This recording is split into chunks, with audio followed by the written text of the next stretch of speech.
মুসলিম মৌলবাদের সাথে হাত ধরে, কখনো কংগ্রেসের সাথে হাত ধরে। একটা দুনিয়ার ইতিহাসে এরকম একটা সুবিধাবাদী পার্টি, কোন মার্ক্সবাদী আন্দোলনে অনেক সংশোধনবাদী পার্টির আত্মপ্রকাশ ঘটেছে পৃথিবীতে। মার্ক্সের সময় থেকেই কিন্তু মার্ক্সবাদের নিজেকে মার্ক্সবাদী বলেও প্রুদো, লাসালে তারা নিজেদেরকে মার্ক্সবাদী বলতো। তখন মার্ক্সকে বলতে হয়েছে যে এই যদি মার্ক্সবাদ হয়, thanks to God I am not a Marxist. প্রুদোর পভার্টি ইন ফিলোসফি বলে একটা রচনা আছে, poverty in philosophy, poverty of philosophy.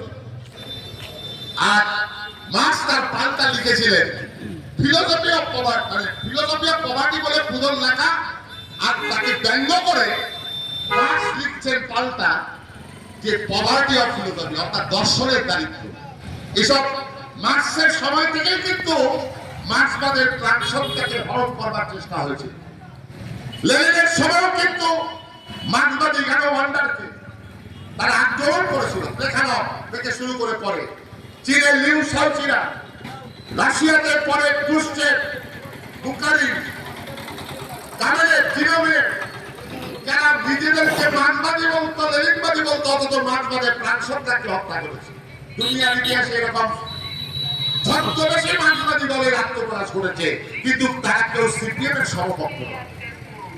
CPM এর মতন এইরকম ভাবে কখনো আগে রাম করে বাম, কখনো পীরজাদা, কখনো কংগ্রেস সিপিএম এর পিছনে হচ্ছে ধর্ম নিরপেক্ষ বলে বহুবার থাকলো বলে কংগ্রেস ভারতবর্ষের বৃহৎ দাঙ্গার ক্ষেত্রে কংগ্রেসের কি ভূমিকা, এগুলো আমরা আলোচনা করেছি। এগুলোর পুনরাবৃত্তি আমি করে আপনাদের মস্তিষ্ককে ভারাক্রান্ত করতে চাই। তাই যে কথা বলছিলাম যে আজকে পশ্চিমবঙ্গে বিধানসভা নির্বাচন, এই নির্বাচনে আজকে তৃণমূল,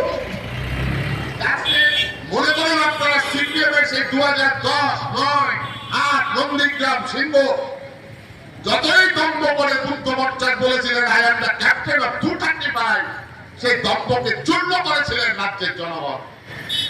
মানিক শরীফ চেষ্টা করেছিল সিপিএম কে রক্ষা করার।